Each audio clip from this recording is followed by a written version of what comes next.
रुको रुको रुको गाइस, एक बार कहानी तो थोड़ा देखो। मजा ना आए तो बताना, एक बार देख कर जाओ। कहानी अच्छी लगे तो चैनल को लाइक एंड सब्सक्राइब कर देना। 4 दिन की गरीब बहू। बहुत समय पहले की बात है। एक छोटे से गांव में शांति और प्रेम से भरा एक परिवार रहता था। परिवार में कुलदीप, उसकी पत्नी सुमन और उनका बेटा आकाश रहते थे। कुलदीप एक किसान था और उसकी पत्नी सुमन घर का कामकाज संभालती थी। उनका बेटा आकाश पढ़ाई में बहुत होशियार था। आकाश की पढ़ाई पूरी होने पर उसकी शादी एक गरीब परिवार की लड़की से तय हुई। लड़की का नाम राधा था। राधा सुंदर और सुशील थी, लेकिन उसकी आर्थिक स्थिति अच्छी नहीं थी। शादी के बाद राधा अपने ससुराल आ गई। राधा को देखते ही कुलदीप और सुमन ने उसे अपनाया और अपनी बेटी की तरह प्यार दिया।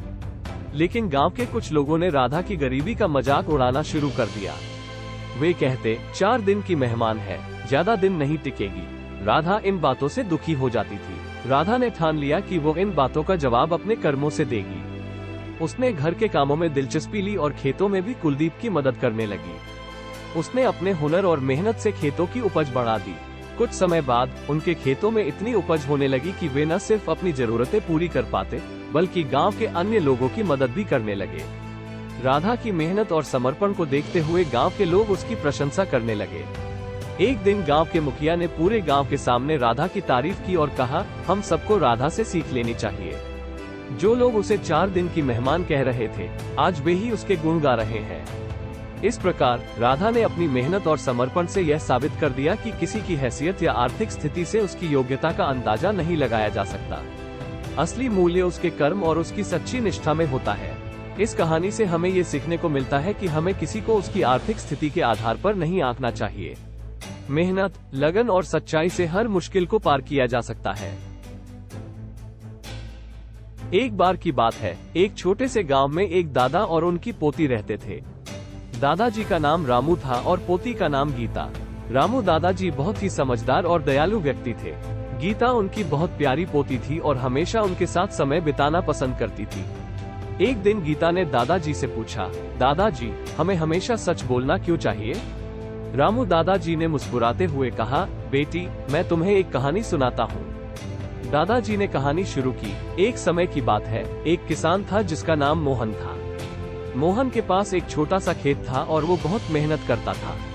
एक दिन मोहन का बैल अचानक बीमार हो गया और मर गया। मोहन बहुत दुखी हुआ, क्योंकि बैल के बिना वो खेत में काम नहीं कर सकता था। तभी मोहन को याद आया कि उसके पास कुछ पैसे थे जो उसने एक दोस्त से उधार लिए थे। मोहन ने सोचा कि वो उन पैसों से नया बैल खरीद लेगा। लेकिन जब वो अपने पैसे निकालने गया तो उसने देखा कि पैसे कहीं गायब हो गए हैं। मोहन बहुत परेशान हुआ और इधर उधर पैसे ढूंढने लगा। तभी मोहन का पड़ोसी आया और बोला, मोहन, क्या हुआ? तुम इतने परेशान क्यों हो? मोहन ने सच्चाई बता दी कि उसके पैसे गायब हो गए हैं। पड़ोसी ने मोहन की ईमानदारी और सच्चाई को देखते हुए कहा, मोहन, मैं तुम्हारी मदद करूंगा। मेरे पास एक अतिरिक्त बैल है, तुम उसे ले लो और जब तुम्हारे पास पैसे हो तो मुझे लौटा देना। मोहन बहुत खुश हुआ और उसने पड़ोसी का धन्यवाद किया। मोहन ने सच्चाई और ईमानदारी से काम किया और उसकी मेहनत रंग लाई। उसने धीरे धीरे पैसे कमाए और पड़ोसी का बैल उसे वापस कर दिया। कहानी खत्म करने के बाद दादाजी ने गीता से कहा, देखा बेटी, मोहन की सच्चाई और ईमानदारी ने उसकी मदद की।